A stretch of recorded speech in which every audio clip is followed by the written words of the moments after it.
I'm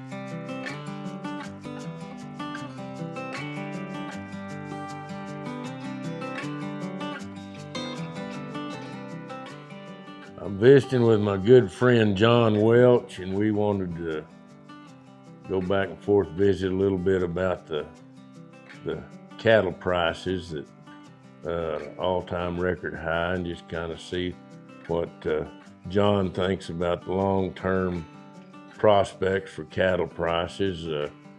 I know it's through the roof right now. Tell me what you think. Well, it's a funny situation that I think that we're in, Sam. Remember back in 2011 and 2012 how bad that drought was? And prices went up. And it did. But then about the time we have begun to rebuild and get back to a higher level of numbers, we had this 2022 got so dry. Sold cattle off again.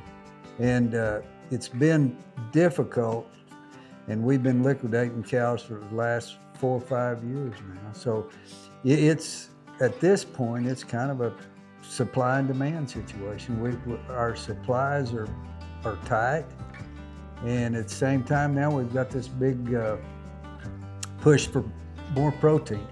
And I remember 15, 20 years ago, beef was the most terrible thing in the world to eat, and now it's the greatest source of protein in the world.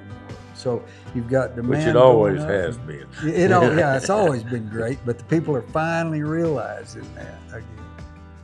But our numbers, I think this January they said the total cattle inventory is the lowest it's been in 75 years. Yeah, the early 1900s, yeah. And odd thing about it is that our beef production hasn't hardly gone down at all compared to, if you went back to 1975 and looked at our beef production, we had 132 million head of cattle. And now we're down into 86 million. And yet our beef production is still up there. Feeding them bigger now. Feeding them bigger. You've got corn, is the ratio of corn to fat cattle prices is so wide, we're converting cheap corn into expensive protein. Yeah. And as we do that, we're keeping our production of beef up, but our numbers of cattle, our numbers of mother cows have gone down to 1950 kind of levels.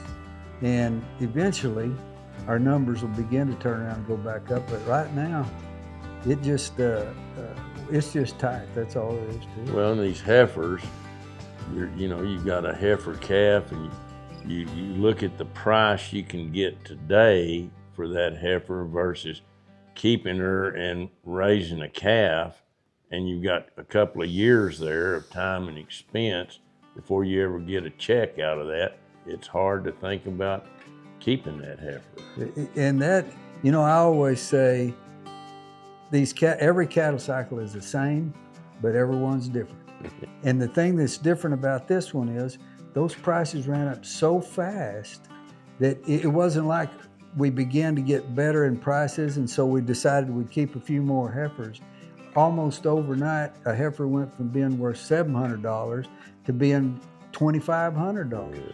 And at that point, like you say, it's hard to make yourself turn around and keep her and think in 2 years is when you're going to finally get a paycheck from her. Well, it just seems like it's going to be several years at least before we have much in the way of a decline in cattle prices. It just can't happen overnight. And I think you're right. I always keep these numbers, these ratios that tell me something, I guess from my background of being a market analyst. But if you'll take your cow herd numbers and then the numbers of beef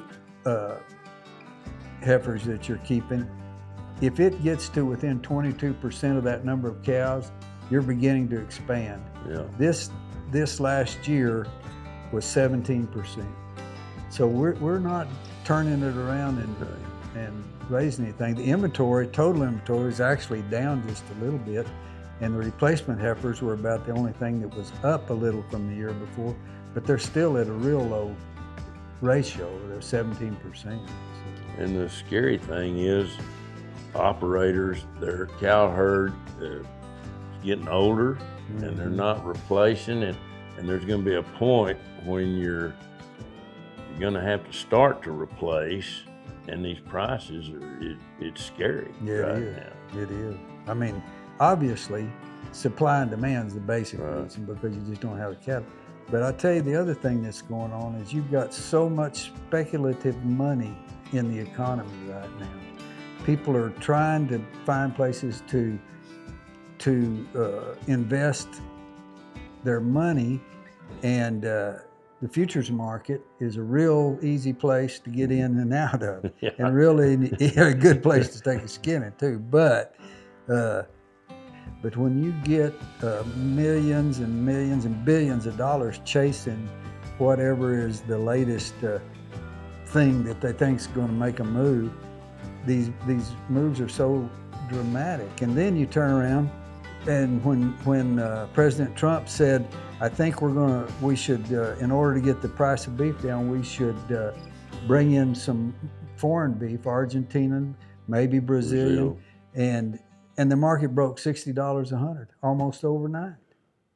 So that adds. And then he says, I'm going to slap tariffs on it. Right, and there's not any long-term direction that a rancher can make, because you don't know what's going to happen.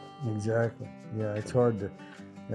There's so many outside factors. It's hard to get very. And then a lot of people tell me that South American beef, the quality's terrible, and it's such a percentage-wise, it's such a small amount. A lot of that's psychological. So It is psychological, and then big volumes of players coming in and out of the futures market, I think, have a lot to do with it. Because, like you say, their beef it doesn't compete with our choice or prime beef at all. No. It's lean for ground beef. It's lean meat, but it's a lot of different factors. But I think the volatility is going to be there.